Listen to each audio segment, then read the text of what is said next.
Right, let's jump into another deep dive. Today we're taking a look at this, the productivity game. How to win every day. Ooh. It really caught my eye. I mean, come on. Who doesn't want to make like their daily work and stuff, feel a little bit more fun? Right. So it's all about kind of shifting your mindset to think of it like a game, right? Like imagine your to-do list is like a quest log in like your favorite RPG or something like that. Yeah, I love that. And one of the things that I was reading that's really interesting is this whole idea of breaking down tasks into smaller quests. It's a really cool way to look at it. I think a lot of times when we think about productivity, we get kind of overwhelmed by this massive project or this big goal. And if you can break it down into those smaller steps, it feels so much more attainable. Yeah, it's like those, those RPGs where you're like chipping away at the boss's health bar. Yes. You're not going to take it down in one hit, but every little bit. Every hit counts. Yeah, it gets you closer, right? And it's interesting that the source emphasizes that just like in a game, you really need to understand the rules. And you needed to define what productivity even means for you personally. Right. So is it meeting those deadlines? Is it finding more of a work-life balance? Or is it having the time for those passion projects? So I guess figuring out what your win condition is the first step. Okay, so I'm starting to kind of get the strategy here. We're setting like these objectives, these clear objectives. So we're not just kind of running around aimlessly. It's like we have a purpose. Yeah. So what happens then when we actually complete some of these quests? Well, you level up. Just like those RPGs, you gain experience points. So every task that you check off, even something as simple as like clearing out your inbox, all those little things add up and you gain that XP. And it helps you level up those productivity skills. And I love that because it reframes those mundane tasks, things that we all have to do, as these little victories. I like it. So like instead of being a chore, it's like answering my emails is like I'm getting a power-up or something. Yeah, exactly. Okay. I can get behind that. Yeah. But what about those times when you have a truly daunting task? Like, how do we use this game idea then? Well, the source addresses this with the power of quests concept, and they use a really good example of writing a book. So instead of looking at it as this massive project, you break it down into those smaller quests. Okay. Like writing a chapter a week. Or if even that feels too much, maybe just writing a page a day. Oh, yeah. That seems so much easier, right? Right. So it's about, instead of looking at this whole giant mountain of a project, it's just taking those steps. Yeah. You focus on the step in front of you. Yeah. That feels so much more manageable. Totally. What other strategic tools does this productivity game offer? One that I think a lot of people are familiar with is the time block technique. So things like the Pomodoro technique or the 90-minute rule. It's all about scheduling those focused sessions, treating them like individual levels in the game. So you work intensely for a set period of time, and then you take that break to kind of recharge before tackling the next level. Okay. I've tried the Pomodoro technique. It's interesting, like when that timer goes off. Yes. It really does kind of help me to like get back on track and stuff. It's about recognizing that we don't have these infinite attention spans. And it's actually more productive to work intensely for those shorter periods than try to push through for hours on end. Yeah. It's like sprinting versus running a marathon. You'd probably go further in the marathon if you like strategically pace yourself, right? Correct. But even the best laid plans can get kind of messed up, right? Yeah. So what about those unexpected boss battles that pop up? Yes. The distractions. Oh, yeah. Those are like the pesky little enemies that kind of jump out at you. Totally. They really can like drain your energy too. Oh, tell me about it. Yeah. It's like social media is like my kryptonite sometimes. Like what are some strategies to like defeat these digital distractions? The source suggests some pretty practical tools, things like website blockers, that can keep you from going down that rabbit hole of endlessly scrolling. Oh, yeah. Or even something as simple as putting your phone on airplane mode while you're working can make a huge difference. So it's like equipping your character with the right armor. Exactly. So that you're protected from these digital attacks. Yeah. I like that. And along with those external distractions, we also need to manage those internal energy levels, much like a character needs to replenish their health. Oh, you mean like getting enough sleep, eating well, exercising, all that good stuff. All the things. The source emphasizes how those things, sleep, nutrition, exercise, directly impact our ability to focus and perform at our best. And I think it's so important because it's recognizing that productivity isn't just about pushing harder and harder, but it's about working smarter and taking care of yourself. Yeah, it's like leveling up your character stats in a game, right? Yes. You need to invest in your like strength and stamina and your agility. if you're going to succeed in the long run. I So, love that analogy. And that kind of leads us to the next level of the game, okay. which is staying motivated and engaged for the long term. And so we'll talk about that. All right, I'm ready to level up. Let's Yeah. let's hear it. What's next on this productivity adventure? Welcome back. So now we're going to kind of unlock the secret level in this productivity game book. And it's all about gamify your productivity. Ooh, gamification. I like it. So the source talks about like reward systems and competing with yourself and like finding accountability partners. Is it kind of like getting badges when you complete certain tasks or teaming up with friends to do a challenge? Yeah, exactly. It's taking all those elements that make games so engaging and kind of applying it to our everyday lives. So, for example, reward systems, they use the power of positive reinforcement. So like if I finish this big project, I get to, I don't know, eat a cookie or something. Exactly. Or if you have a really focused work session, you get to take a break. So it's all about associating those positive feelings with completing those tasks, which makes you more motivated to keep going and kind of builds that positive momentum. Okay, yeah, that makes sense. What about competing with yourself? Is that like trying to beat your high score? It is similar. It's all about setting those personal challenges and really striving to surpass your previous achievements. Oh, Yeah. okay. So instead of comparing ourselves to other people, we're really just focused on our own personal growth. Exact. That seems so much healthier. And more motivating.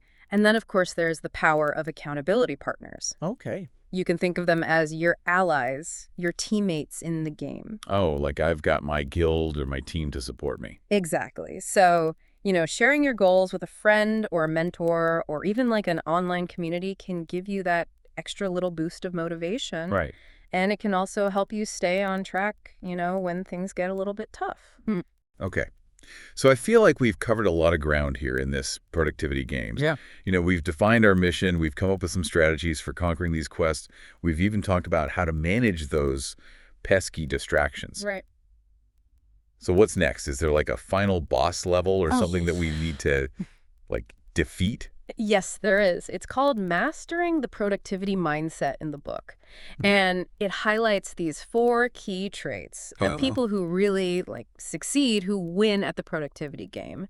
And I kind of see these as like unlocking those special abilities that great. help you navigate any challenge. All right, I'm all ears. What are these secret weapons? So the first one is consistency. It's like showing up and putting in the effort, even when you don't really feel like it. Yeah. Much like a dedicated gamer kind of logs in every day to complete those daily quests. I will admit consistency is something I struggle with sometimes. It's so easy to just get distracted or lose motivation, when things get hard. But, the source argues that even those small actions that you take consistently over time can lead to really remarkable results. Think of it like compound interest. Okay. So those small deposits made regularly add up to these significant gains over time. So even on those days when I don't really feel like tackling this big project, if I can just do something small, like maybe spend 15 minutes cleaning off my desk or answering a couple of emails, that's still going to contribute to the progress. Absolutely. It's about building that habit of showing up even when it's hard. And that brings us to the next trait, which is focusing on progress over perfection. Ooh, that's a big one for me. Yeah. I tend to get so caught up in the details and wanting things to be perfect, and then I end up procrastinating. Of course. Or feeling overwhelmed. The source really encourages us to embrace imperfection and really focus on continuous improvement.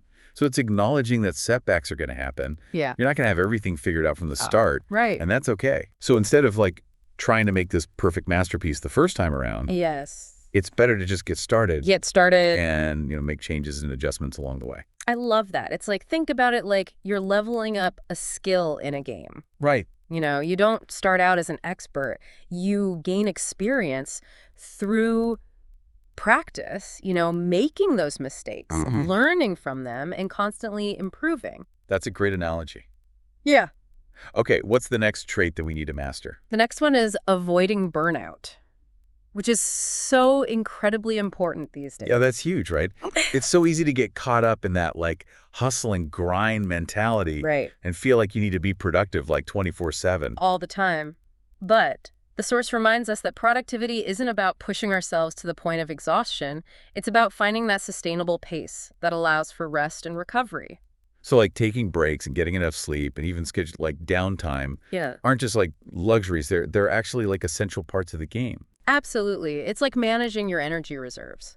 Just like a character in a game needs to replenish their health bar, we need to prioritize those activities that restore our energy and help prevent that burnout. That's such a good point. How do we know, though, when we're pushing ourselves too hard? Like, what are some signs of burnout? That's a great question.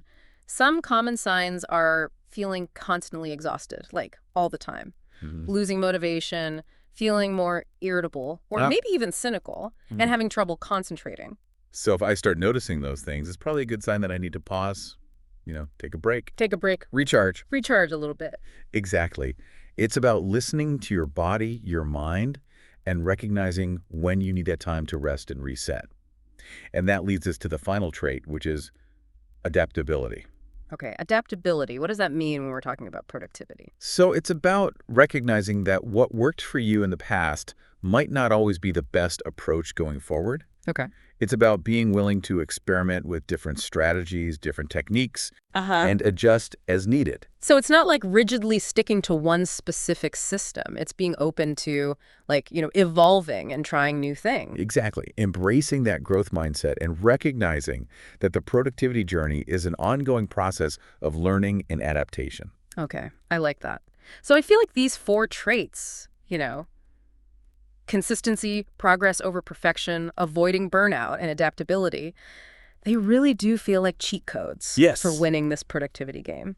But how do we put these things into practice? Well, that's what we'll explore the next and final part of our deep dive. So we'll talk about some specific actionable tips and techniques for integrating these traits into your daily routines and making them a natural part of your productivity journey. Sounds like we're about to unlock the final level of the game. We are. I can't wait.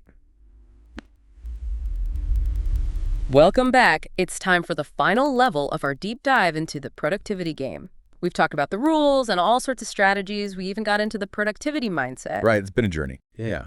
But now it's like, okay, how do we actually put all of this stuff together? Well, I think the source makes a really good point that we should start by picking one specific thing that you want to be more productive in. Okay. So it could be anything really, from finally finishing that big work project to organizing a closet, whatever you've been putting off or that you really want to get done. So pick a quest, right? Yeah.